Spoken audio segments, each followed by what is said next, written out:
الرحمن علم القرآن خلق الإنسان علمه البيان الشمس والقمر بحسبان والنجم والشجر يسجدان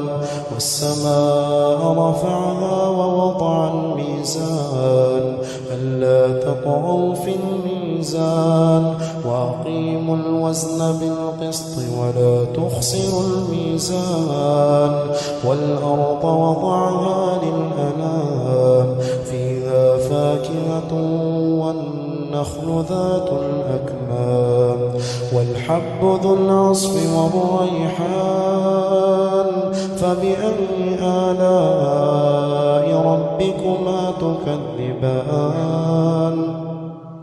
خلق الإنسان من صلصال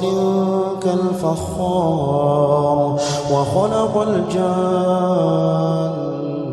من مارج من نار فبأي آلاء ربكما تكذبان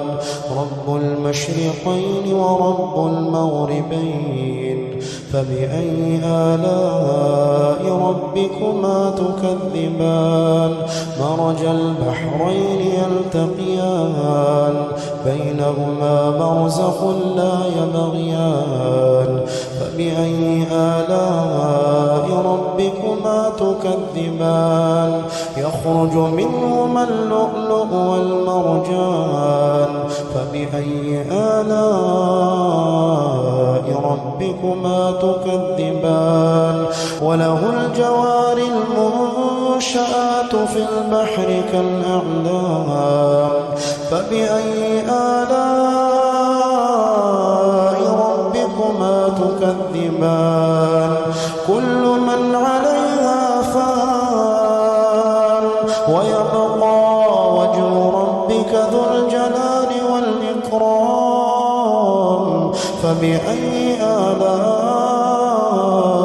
ربكما تكذبان يسأله من في السماوات والأرض كل يوم هو في شأن فبأي آلاء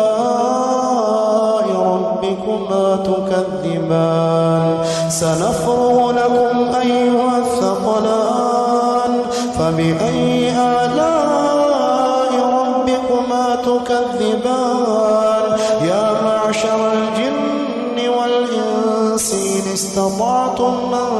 تنفضوا من أقطار السماوات والأرض فانفضوا لا تنفضون إلا بسلطان فبأي آلاء ربكما تكذبان يرسل عليكما شواظ من نار ونحاس فلا تنتصران فبأي آلاء ربكما تكذبان فإذا انشقت السماء فكانت وردة كالدهان فبأي آلاء ربكما تكذبان فيومئذ لا يسأل عن ذنبه إنس ولا جان فبأي آلاء ربكما تكذبان يعرف المجرمون بسيماهم فيؤخذ بالنواصي والأقدام فبأي آلاء ربكما تكذبان هذه جهنم التي يكذب بها المجرمون يطوفون بينها وبين حميم آن فبأي آلاء ربكما تكذبان ولمن خاف مقام ربه جنتان فبأي آلاء ربكما تكذبان ذواتا أفنان فبأي آلاء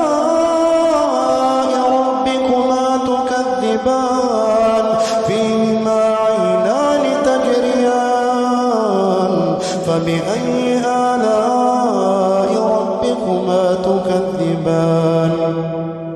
فيهما من كل فاكهة زوجان فبأي آلاء ربكما تكذبان متكئين على فرش بطائنها من استبرق وجنى الجنتين دان فبأي آلاء ربكما تكذبان فيهن قاصرات الطرف لم يطمثهن إنس قبلهم ولا جان فبأي آلاء ربكما تكذبان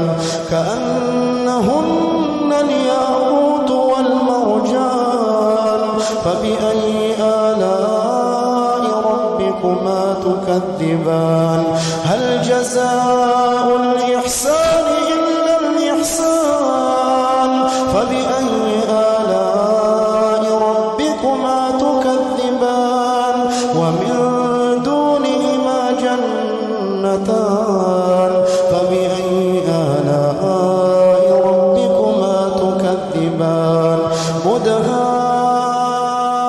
مدهامتان فبأي آلاء ربكما تكذبان فيهما عينان نضاختان فبأي آلاء ربكما تكذبان فيهما فاكهة ونخل ورمان فبأي آلاء ربكما تكذبان فيهن خيرات حسان فبأي آلاء ربكما تكذبان حور مقصورات في الخيام فبأي آلاء ربكما تكذبان لم يطمثهن إنس قبلهم ولا جان فبأي آلاء ربكما تكذبان متكئين على رفرف خضر وعبقري حسان فبأي آلاء ربكما تكذبان تبارك اسم ربك ذي الجلال والإكرام